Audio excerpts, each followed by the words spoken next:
Why is self-defense so different than street fighting or sport fighting? The difference is in street fighting and sport fighting, we're standing our ground. What we're doing in this, so you understand it, is to get off the line, to disengage.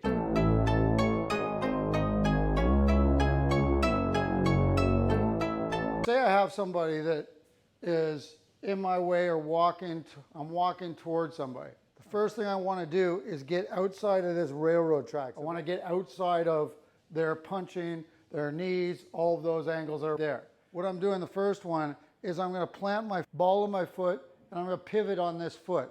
So notice this. When I pivot, I want to make it so I'm actually doing a step backwards, like I'm walking backwards. I pivot and I take a step backwards. Notice how my foot is behind my pivoting foot. From there, if I decide to engage, I go through them. I'm looking to step to their opposite foot, drive punches, elbows, whatever. I uproot them or grapple them from a side double leg or single leg trap. I go over the swinging leg, boom. As I transfer my weight here, I step back in and I'm driving through that leg. And I get into my fight stance. I swing, foot goes behind. I'm following that with my elbow, and my elbows come up and follow my lead leg. Then we're into our punch position. The leg that's pivoting is going to go here, and as I come back out, I line up with that opposite leg. When I do my pivot, I want to stay close. I don't want to spin way out here. Unless he happens to be swinging, I could swing way back out here and drive.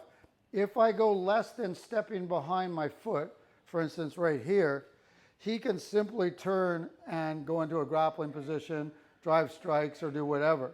I want to make sure that I'm turning, I'm facing the same way as them. He'd be looking here, and then I go through with the strike.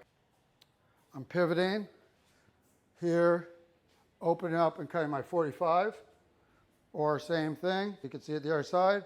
I step out, pivot on the ball of foot, swing it around. Staying close is better. If you need the space, you can always sweep a little wider, but then you're out of the line of attack, or you may want to be a kicker. Boom, plant, pivot, stay close. If I'm going to attack, you go through. If I'm going to disengage or is somebody trying to grab at my legs, I go here, turn that knee, walk through, and I'm out.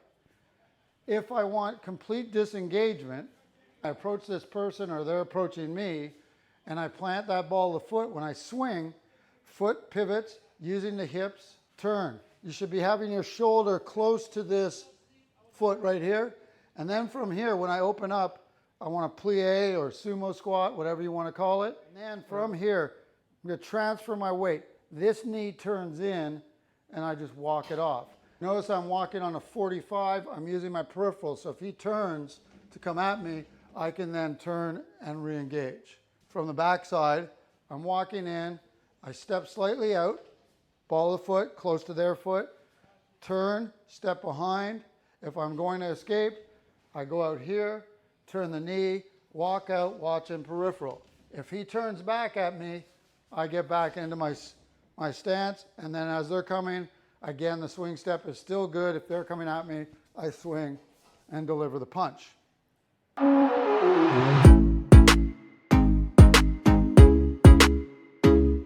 I had a question about the J step. The J step is usually used when I'm in a really tight clinch and they're strong and they're holding me in like a full grappler's or wrestler's clinch. This is where the trick goes. The swing step, steps here, right? Pivots on that pivoting heel, we walk back and we either step through or we alternate and go out this way. The J step, the difference is as I'm stepping out, the back foot becomes a pivot. As I'm stepping and steps touching down, this foot pivots my heel inward. I'm going here and in the air. It's like I'm throwing a hip check right there. And as I'm here, then I'm back out. My step out is when the hip starts to turn. Okay, so it's like I'm throwing a hip check. I'm stepping, pivoting on the back foot as this is coming through. Pivot there. Now if I had them and I'm clinching, I'm going to bring them down. I'm going to take my two elbows. As this foot steps back, I want to go nice long, and I want to bring my elbows to my thigh. And then from there, I uproot them, maybe add the headbutt. Watch my back foot. I take that step. As I'm reaching, my back foot does an inside pivot. Boom. My foot should be lined up the same direction as they are. I'm still facing the same way. If I'm clinching here, I want the V frame, I don't want an A frame. I want to keep my elbows in so that you can't get in and grab around my body. As I step back, I'm going to drop, and I'm going to try to get these elbows to my thigh and my head outside of my thigh, not to the inside, outside. From there, my head's down, it's probably close to there, and as I explode, give a little bit of a headbutt, uproot them, drive them, and deliver. Pivoting here, boom, down to our thigh. Once we push off, don't walk it out. As you push off, you're pushing, boom, keep in your fight stance rather than going like this. If I start walking through, they can easily pivot me. I step, I pivot with this foot outside. Notice how my toes in alignment. I'm close to that shoulder. I could actually hip check them and take them off balance if I wanted to. It adds to the movement. Then I'm holding them down to the thigh, heads to the outside. And in that position, what's going to happen to them, if they're going to be coming across themselves, so you've broken their structure. I step, I pivot, I bring them down to that thigh. There's that headbutt. Uproot them just like football, boom, and then drive them off.